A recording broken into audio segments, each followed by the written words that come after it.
ಮಹಾರಾಜ college, ಮಹಾರಾಣಿ college, ಆಮೇಲಿಂದ ನಮ್ಮ university ಪಾರಂಪರಿಕ ಕಟ್ಟಡಗಳು ಎಷ್ಟೆಷ್ಟಿದ್ದಾವೆ ಇಲ್ಲಿ. ನಮ್ಮ ವಸಂತ ಮಹಲ್ ಇದಾಗಿಲ್ಲ, ವಸಂತ ಮಹಲ್ ಈ ಥರದ್ದು ಸುತ್ತ ಬಂದರೆ ನಾನು ಡಿಸ್ಟ್ರಿಕ್ಟ್ ಮಿನಿಸ್ಟರ್ ಇದ್ದಾಗ ಚೀಫ್ ಮಿನಿಸ್ಟರ್ ಕೃಷ್ಣ ಅವ್ರಿಗೆ ಅವತ್ತಿನ ದಿವಸ ಒಂದು ಕಡೆಯಿಂದ ತೋರಿಸ್ಕೊಂಬಂದು, ಸರ್ ಹೆರಿಟೇಜ್ ಸಿಟಿ ಅಂತ ಡಿಕ್ಲೇರ್ ಮಾಡಿ ಇದನ್ನು ಅಂತ ಡಿಕ್ಲೇರ್ ಮಾಡಿದ್ರು. ಹೆರಿಟೇಜ್ ಸಿಟಿ ಅಂತ ಡಿಕ್ಲೇರ್ ಮಾಡಿ ಯುನೆಸ್ಕೋಗೆ ನಾವು ಬರೆದು, ಯುನೆಸ್ಕೋ ಕನ್ಸಿಡರ್ ಮೈಸೂರು ನಗರವನ್ನು ಯುನೆಸ್ಕೋದವರು ಪಾರಂಪರಿಕ ನಗರ ಮೈಸೂರು ಡಿಕ್ಲೇರ್ ಆಗಿದೆ. ಬಟ್ ಅದ್ರ ಜೊತೆ ಕರೆಸ್ಪಾಂಡ್ ಮಾಡಿ ಫಂಡ್ಸ್ ತರಿಸೋರಿಲ್ಲ. ಇದು ಗೊತ್ತಿದೆಯೋ ಇಲ್ವೋ ಕಡೆ ನಮ್ಮ ಜಿಲ್ಲಾ ಮಂತ್ರಿ ಇದೇನು ಅಂತಂತ ತಮಗೆಲ್ಲರೂ ಗೊತ್ತಿರ್ಬೋದು. ಅವಾಗಲೇ ನಾವು ಡಿಸ್ಟ್ರಿಕ್ಟ್ ಮಿನಿಸ್ಟರ್ ಮಹಾರಾಜರು ಸ್ಟ್ಯಾಚ್ಯೂ ಹತ್ರ ಬದನೆಕಾಯಿ ಕುಂಬಳಕಾಯಿ ಮಾರಕ್ಕೆ ಕೊಟ್ಟಿದ್ರು ಜನ. ಅವಾಗ ನೀವು ಎಲ್ಲ ಸಹಾಯ ಮಾಡಿದ್ರಿ, ಇಡೀ ಮೀಡಿಯಾದು. ಚಂದ್ರಶೇಖರ್ ಅಂತ ಪೊಲೀಸ್ ಕಮಿಷನರ್, ನಾ ಹೇಳಿದೆ ನೋಡಿ, ಇವತ್ತು ರಾತ್ರಿಯಿಂದನೇ ಇಲ್ಲಿ ಯಾರು ತರಕಾರಿ ಮಾರ್ಬೋದು. ಅವತ್ತು ರಾತ್ರಿನೇ ಇಡೀ ಪೊಲೀಸ್ ಹಾಕ್ತು, ಬೆಳಗ್ಗೆ ಬಂದವನ್ನ ಹಾಕಿ ಕಳಿಸ್ತು. ಇಲ್ಲಾಂದರೆ ಮಹಾರಾಜರ ಸ್ಟ್ಯಾಚ್ಯೂ ಹತ್ರನೇ ಕುಂಬಳಕಾಯಿ ಬದನೆಕಾಯಿ ಮಾರಕ್ಕೆ ಕೂತಿದ್ರು ಜನಗಳು. ಯಾರಿದು ಏನಪ್ಪ ನನಗೆ ಅರ್ಥ ಆಗಲ್ಲ. ಮೈಸೂರು ನಗರ, ಮೈಸೂರು ಜಿಲ್ಲೆ ಯಾರು ಹೇಳೋರಿಲ್ಲ ಕೇಳೋರಿಲ್ಲ. ಆ ಪರಿಸ್ಥಿತಿಗೆ ಕಾರಣ ಏನು? ಕಾರಣ ನಾವು ನೀವಲ್ಲ. ದೊಡ್ಡ ಆಸ್ಪತ್ರೆ ಇದೆ, ದೊಡ್ಡ ಆಸ್ಪತ್ರೆ ಅಂತಲೇ ಹೆಸರು ಅದಕ್ಕೆ.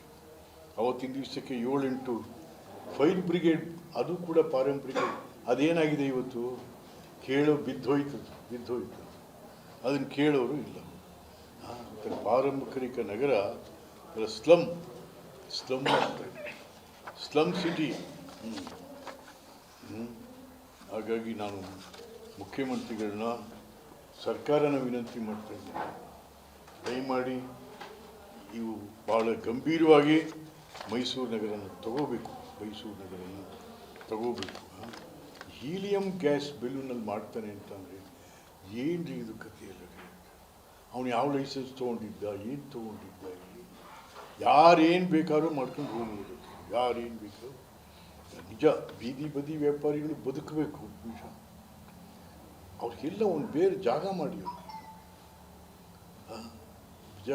ಅವ್ರಿಗೊಂದು ಲೈಸೆನ್ಸು, ಅವ್ರಿಗೊಂದು ಇನ್ಶೂರೆನ್ಸು, ಒಂದು ID ಕಾರ್ಡು, ಇವೆಲ್ಲ ಕೊಡಿ, ಗೌರವಯುತವಾಗಿ ಮಾಡ್ರಪ್ಪ ಅಂತಂತಂದು ಹೇಳಿ. ಯಾಕೆಂದರೆ ನಾನು ಭಾಳ ದೇಶಗಳು ನೋಡಿದ್ದೀನಿ, ಅರಮನೆಗಳು ನಮ್ಮಂಥ ಅರಮನೆ ಈ ಜಗತ್ತಲ್ಲಿಲ್ಲ. ಬಟ್ ಇವತ್ತು ಯಾವ ಜಗತ್ತಲ್ಲಿ ಈ ಥರ ಬೇಜವಾಬ್ದಾರಿಯಾಗಿ ಇದನ್ನು ಸ್ವೀಕಾರ ಮಾಡೋ ದೇಶ ಯಾವುದೂ ಇಲ್ಲ. ಎಲ್ಲಿಯೂ ಕೂಡ ಅರಮನೆ ಒಳಗೆ ಬಿಡಲ್ಲ, ಹೊರಗಡೆ ನೋಡ್ಕೊಂಡು ಹೋಗ್ಬೇಕಟ್ಟೆ. ಗ್ಲಾಸ್ಗಳು ಹಾಕಿರ್ತಾರೆ. ಇಲ್ಲಿ ಯಾರು ಎಲ್ಲಿ ಬೇಕಾದ್ರೂ ಓಡಾಡ್ಬೋದು, ಒಳಗಡೆ ಹೋಗ್ಬಿಟ್ಟಿರ್ತಾರೆ. ಯಾರು ಏನು ಬೇಕಾದ್ರೂ ತೊಗೊಂಡೋಗ್ಬೋದು. ಯಾರೇನು ಸ್ಫೋಟಕಗಳು ಇಟ್ಟು ಯಾರಿಗೆ ಗೊತ್ತಿಲ್ಲ, ಒಂದು ದಿವಸ ಇಟ್ಟು ಸ್ಫೋಟ ಮಾಡಿಬಿಟ್ರಿ, ಇದನ್ನು ಅರಮನೆನ ಧ್ವಂಸ ಮಾಡಿಬಿಟ್ರಿ, ಯಾರನ್ನು ಕೇಳ್ತೀರಾ? ಯಾರು ಜವಾಬ್ದಾರರು? ನಾನಲ್ಲ ಅಂದ್ಬಿಡ್ತಾರೆ. ಹಾಗಾಗಿ ಮೊನ್ನೆ ಆಗಿರ್ತಕ್ಕಂಥದ್ದು ಬಹಳ ಗಂಭೀರವಾಗಿ ನಾವು ಮೈಸೂರು ಜನ ತೊಗೊಂಡಿದ್ದೀವಿ. ಬಟ್ ಸರ್ಕಾರ ತೊಗೋಬೇಕು, ಗಂಭೀರವಾಗಿ ಸರ್ಕಾರ ತೊಗೋಬೇಕು ಅಂತಂಥೇಳಿ ನಾನು ಮುಖ್ಯಮಂತ್ರಿಗಳನ್ನ, ಮಂತ್ರಿಗಳನ್ನ, ಹೀಗೆ ನಮ್ಮ ರಾಜಕಾರಣಿ ಸ್ನೇಹಿತರುಗಳನ್ನ ನಾನು ವಿನಂತಿ ಮಾಡ್ತಾ ಇದ್ದೀನಿ ಸರ್. ಆಮೇಲೆ ಟೂರಿಸಮ್ ಮಿನಿಸ್ಟ್ರು ನಾನು HK ಪಾಟೀಲ್ರಿಗೆ ದಯವಿಟ್ಟು ಒಂದು ಮೀಟಿಂಗ್ ಕರೀರಿ ಬಂದು. ಮೈಸೂರಿನಲ್ಲಿ ನಮ್ಮ ಮಾಧ್ಯಮದವರು, ರಾಜಕಾರಣಿಗಳು, ಅರಮನೆ ಬಗ್ಗೆ ಗೊತ್ತಿರುವಂಥವ್ರು ದಯಮಾಡಿ ಒಂದು ಮೀಟಿಂಗ್ ಮಾಡಿ ಹೇಗೆ ಮಾಡಬೇಕು. ಜನ ಇದ್ದಾರೆ, ಸಲಹೆ ಕೊಡೋಕ್ಕೆ ಭಾಳ ಜನ ಇದ್ದಾರೆ, ಅದ್ರ ಬಗ್ಗೆ ಅನುಭವ ಇರ್ತಕ್ಕಂಥವ್ರು ಭಾಳ ಜನ ಇದ್ದಾರೆ. ಹಾಗಾದರೆ ತಕ್ಷಣವೇ ತಾವು ಬರಬೇಕಿಲ್ಲಿ. ಯಾರು? Tourism minister, Kannada and culture minister, ಆಮೇಲೆ ನಮ್ಮ ಯಾವುದು ಹೆರಿಟೇಜ್ ಕಮಿಷನರ್. ನಾವು ಪಾಪ ಒಬ್ಬ ಇಂಪಾರ್ಟೆಂಟ್ ಜನ ಇರಲಿ ಅಂತ ನಮ್ಮ ವಿಜಯ ಭಾಸ್ಕರ್ನೇ ಕಮಿಷನರ್ಗೆ ಹಾಕ್ಸಿದ್ದೆ ಇಲ್ಲಿ ನಾನು. Heritage commission he must also visit, ಇದನ್ನು ಬರಬೇಕು. ಇಷ್ಟೆಲ್ಲ ಜನಗಳು ಬಂದು ಇದನ್ನು ಮಹಾದೇವಪ್ಪನವರೇ, ವಿಸಿಟ್ ಇದನ್ನು ಬರಬೇಕು. ಇಷ್ಟೆಲ್ಲ ಜನಗಳು ಬಂದು ಇದನ್ನು ಮಹಾದೇವಪ್ಪನವರೇ ತಾವು ಜಿಲ್ಲಾ ಮಂತ್ರಿಗಳಿದ್ದಾರೆ, ತಕ್ಷಣ ಒಂದು meeting curry. Tourism minister, tourism secretary, tourism director and commissioner, Kannada and culture ಮಂತ್ರಿ, ಅದಕ್ಕೆ ಸಂಬಂಧಪಟ್ಟವರು, ಹೆರಿಟೇಜ್ ಕಮಿಷನರ್ ಇವೆಲ್ಲ ಕರೆದು, ನಮ್ಮ ಮಾಧ್ಯಮದ ಸ್ನೇಹಿತರುಗಳೆಲ್ಲ ಕರೆದು ಒಂದು ಸಭೆನ ದಯವಿಟ್ಟು ಮಾಡಿ ಮುಂದೆ ಹೀಗಾಗದಂತೆ ನೋಡ್ಕೋಬೇಕು, ಎಚ್ಚರ ವಹಿಸಬೇಕು. ಮತ್ತು ಆ ಭದ್ರತಾ ವೈಫಲ್ಯಗಳನ್ನು ಹೇಗೆ ಮುಚ್ಚುವಂಥದ್ದು, ಹೇಗೆ ಮಾಡಬೇಕು. ದುಡ್ಡಿದೆ ನಮ್ಮ ಹತ್ರ, ಅರಮನೆ ಮಂಡಳಿಯಲ್ಲಿ ದುಡ್ಡಿದೆ. ನೀವು ಯಾರ್ಯಾರಿಗೋ ಬೆಳ್ಳಿ ತಟ್ಟೆ ಚಿನ್ನದ ತಟ್ಟೆ ಕೊಟ್ಬಿಡ್ತಾವನೆ ಬಂದವ್ರಿಗೆಲ್ಲ. ಮತ್ತು ನೋಡ್ರಿ ಹೆಂಗಿದೆ ಅಂತಂದರೆ, ಏನು ವ್ಯಾಪಾರ ಮಾಡ್ಕೊಂಡಿದ್ದಾರೆ ಅವನ ಹತ್ರ ಗೊತ್ತಿಲ್ಲ. ಆ ಸುಬ್ರಹ್ಮಣ್ಯನು ಅವನನ್ನು ಮತ್ತೆ 3 ವರ್ಷಗಳ ಕಾಲ ಮುಂದುವರಿಸೋ, ಅವನು ರಿಟೈರ್ ಆಗ್ತಾವನೆ.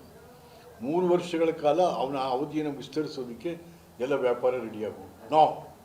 ಅದೇನಾದರೂ ಒಂದು ವೇಳೆ ಆದರೆ ಅದು ಬೇರೆ ವಿಚಾರ ಆಗುತ್ತೆ.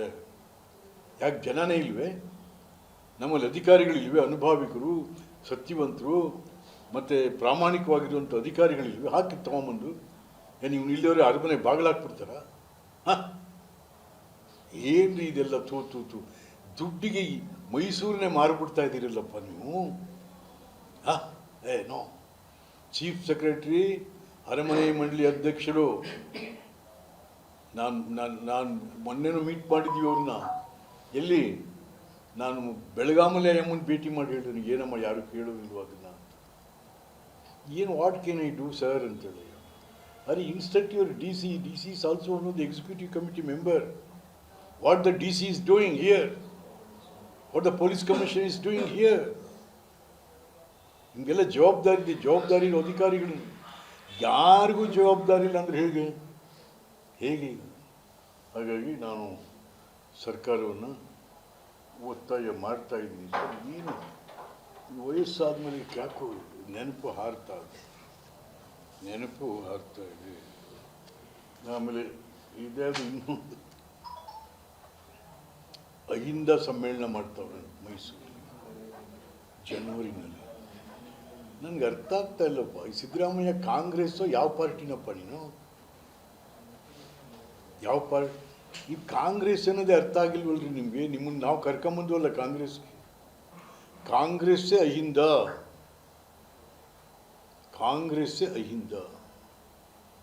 ಯಾಕೆ ನೀವು ಕಾಂಗ್ರೆಸ್ಸಲ್ಲಿ ಇದ್ದವರಲ್ಲ, ಕಾಂಗ್ರೆಸ್ಸಿನ ಬೈದವರು ಉದ್ದಕ್ಕೂ. ಒಬ್ಬ ಕಾಂಗ್ರೆಸ್ ನಾಯಕನ ಕೈಗೆ ಅಥವಾ ಒಬ್ಬ ಕಾರ್ಯಕರ್ತನ ಕೈಗೆ ಭಾಷಣ ಮಾಡುವಂಥ ಒಂದು ಮೈಕ್ ಕೊಟ್ಟು ಅವನು ಎಲ್ಲಿಂದ ಶುರು ಮಾಡ್ತಾನೆ? ಹರಿಜನ ಗಿರಿಜನರೇ, ಹಿಂದುಳಿದವರೇ, ಅಲ್ಪಸಂಖ್ಯಾತರೇ, ರೈತರೇ, ಮಹಿಳೆಯರೇ,